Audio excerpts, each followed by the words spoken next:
주일부터 우리는 요한복음 15장의 말씀을 읽어왔고 오늘 16장이죠. 십자가의 험한 길을 앞두고 계셨던 예수님은 두려움에 떠는 제자들을 향해 나는 참 포도나무요 너희는 가지라고 말씀하셨습니다. 비록 눈앞에 스승의 육신은 사라질지라도 나무와 가지가 생명으로 연결되어 있듯이 우리는 결코 끊어질 수 없는 영원한 생명으로 묶여 있다 라고 하는 가장 다정하고 강력한 사랑의 선언이었습니다.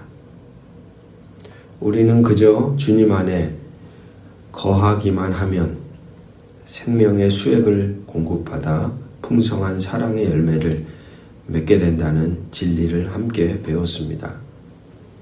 그런데 여러분, 이토록 따뜻했던 은혜로웠던 마가의 다락방의 공기가 15장 후반부로 넘어가면서 무겁고 서늘하게 바뀝니다. 주님이 제자들을 향해 세상이 너희를 미워할 것이다. 사람들이 나를 핍박하였은즉 너희도 핍박할 것이다. 아주 현실적이면서도 뼈아픈 경고를 던지셨기 때문입니다. 여러분, 우리가 예수님께 단단히 접붙여진 포도나무 가지가 되었다는 것은 영광스러운 특권입니다. 하지만 동시에 세상과는 완전히 다른 소속이 되었다는 것을 뜻합니다. 빛이신 예수님을 미워해 십자가에 못 박으려는 이 어두운 세상의 힘은 당연히 예수님과 똑같은 모습을, 향기를, 존재를 살아내는 우리를 결코 가만두지 않습니다. 예수님은 제자들이 장차 직면하게 될 출교의 위협, 목숨을 잃는 순교의 현장, 즉 세상의 거센 비바람을 숨기지 않고 있는 그대로 말씀해 주십니다. 그 말씀을 듣고 있던 제자들의 마음은 어떠했을까요?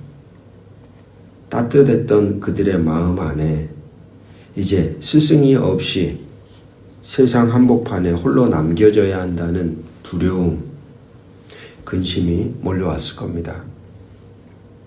오늘날 치열한 직장과 일터 속에서, 일상 속에서 신앙의 양심을 지키려다 손해를 보고 세상의 잣대 앞에 이리저리 치이며 상처받고 있는 우리의 현실과 참 닮아 있습니다. 이런 막막한 긴장 속에 오늘 16장의 말씀이 들려옵니다. 험한 세상에 남겨질 제자들에게 주님은 그냥 견뎌내라는 무책임한 말씀을 하지 않습니다.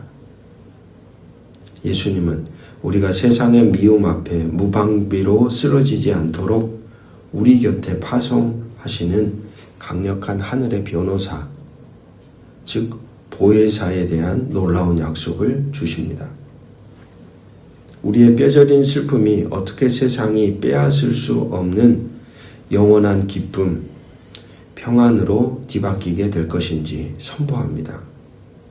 첫 번째 단락은 1절에서 4절입니다.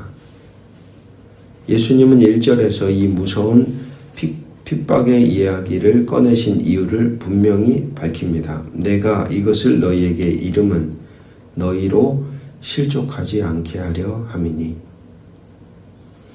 당시 유대교 회당에서 쫓겨난다는 것은 이미 말씀드렸듯이 경제적, 사회적, 종교적으로 완전한 사형 선고를 의미했습니다. 심지어 기독교인들을 죽이는 것이 하나님을 섬기는 일이라 착각하는 자들까지 나타날 것이라고 말씀하셨습니다. 사도 바울이 대표적인 인물이었죠. 주님은 왜 이 끔찍한 미래를 미리 말씀하셨을까요? 병에 걸리기 전에 백신을 맞아 면역력을 키우듯 고난이 닥쳤을 때 하나님이 나를 버리셨나? 과연 우리가 맞을까?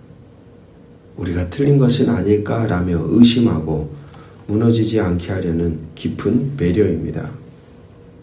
여러분, 세상의 핍박은 우리가 잘못 살아 받는 저주가 아닙니다. 우리가 진정으로 예수께 속해 있음을 증명하는 영광스러운 흔적입니다. 가끔 우리는 예수님을 잘 믿으며 세상에서도 만사 형통하고 모든 사람에게 칭찬받을 것이라고 착각할 때가 있습니다. 그러나 주님은 말씀합니다. 진리를 따를 때 세상의 미움과 불이익이 찾아오는 것은 이상한 일이 아니다. 오늘도 우리의 가정과 일터, 삶의 자리에서 그리스도를 따라 살아가려다 억울한 일을 당하실 수 있습니다. 실족하지 마십시오. 두려워하거나 불안해하지도 마십시오. 그것은 여러분이 생명이 없는 세상의 가지가 아니라 참 생명이신 포도나무에 단단하게 붙어 있다는 가장 확실하고도 거룩한 증거입니다. 5절에서 7절 두 번째 단락입니다. 십자가의 죽음을 말씀하시는 예수님 앞에 제자들의 마음엔 짙은 근심이 가득 찼습니다. 자기의 인생의 전부를 걸었던 분이 떠나신다는 상실감이었습니다. 그러나 주님은 참으로 역설적인 진리를 선포하십니다. 7절 그러나 내가 너희에게 실상을 말하노니 내가 떠나가는 것이 너희에게 유익이라. 예수님이 떠나시는 것이 왜 제자들에게 유익일까요? 육신을 입고 오신 예수님은 시공간의 제약을 받으시기에 한 번에 한 곳에서 제자들과 함께 하십니다. 그러나 예수님이 십자가에서 구원을 완성하시고 승천하셔야만 우리를 도우시는 보혜사 성령님이 오시기 때문입니다. 성령님은 시공간을 초월하여 모든 성도의 심령 안에 영원히 내주하시며 우리를 돕고 변호하시는 완전한 하나님이십니다. 오늘 우리의 삶을 지탱하던 소중한 것들이 떠나가고 무너져 내릴 때 우리도 제자들처럼 깊은 근심에 빠집니다.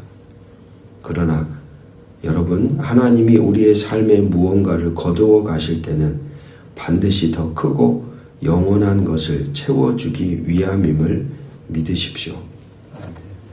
육신의 스승이 떠난 자리에 영원한 내주자이신 성령님이 오셨듯이 오늘 우리의 삶의 상실의 빈 자리는 하늘의 위로자이신 보혜사 성령께서 충만하게 채워 가실 것입니다. 마지막 세 번째 단락 8절에서 11절입니다. 초대교회 성도들을 핍박하던 세상은 마치 자신들이 재판관인 양 교회를 정죄하고 신앙의 공동체, 기독교 공동체를 죽음으로 내몰았습니다. 그런데 8절을 보면 성령님이 오셔서 그 세상의 법정을 완전히 뒤집어 버리십니다.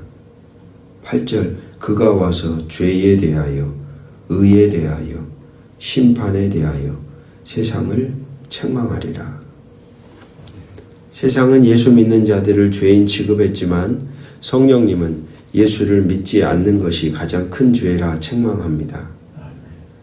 세상은 십자가에 못 박힌 예수를 실패자라 조롱했지만 성령님은 부활하여 아버지께로 가신 예수만이 참된 의라고 선언하십니다.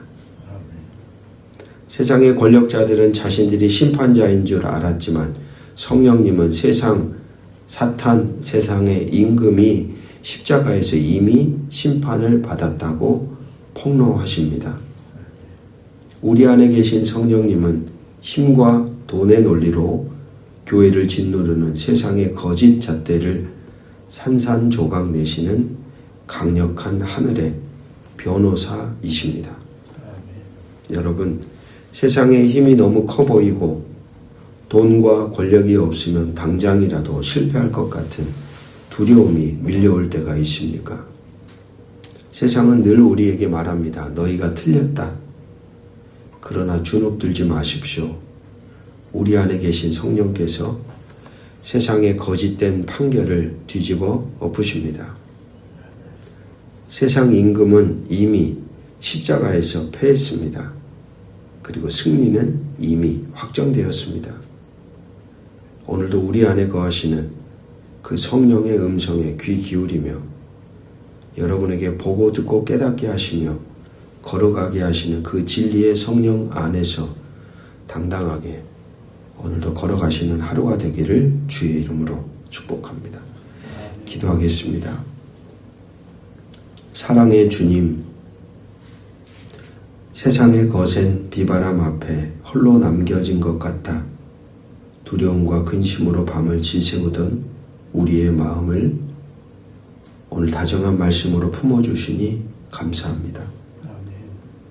말씀대로 살려다 손해를 보고 조롱을 당할 때 주가 나를 버리신 게 아니라 오히려 내가 주님께 속해 있다는 거룩한 증거임을 깨닫게 하시니 이제는 말씀을 따라 살아가다 직면하게 되는 고난 앞에서도 실족하지 않을 힘을 얻습니다. 우리를 고아와 같이 버려두지 아니하시고 우리 안에 영원토록 거하시는 보혜사 성령님을 보내주셔서 감사합니다. 세상이 거대한 재판관처럼 우리를 짓누르고 조롱할 때, 위협할 때 우리 안에 세상의 거짓을 책망하시고 진리를 선포하시는 그 하늘의 변호사 성령의 음성에 귀를 기울이게 하옵소서.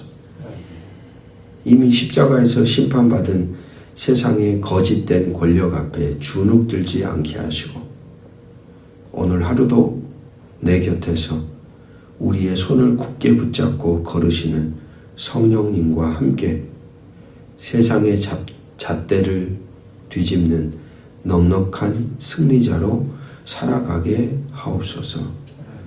세상을 이기신 우리의 영원한 소망 왕이신 예수의 이름으로 간절히 기도드립니다. 아멘.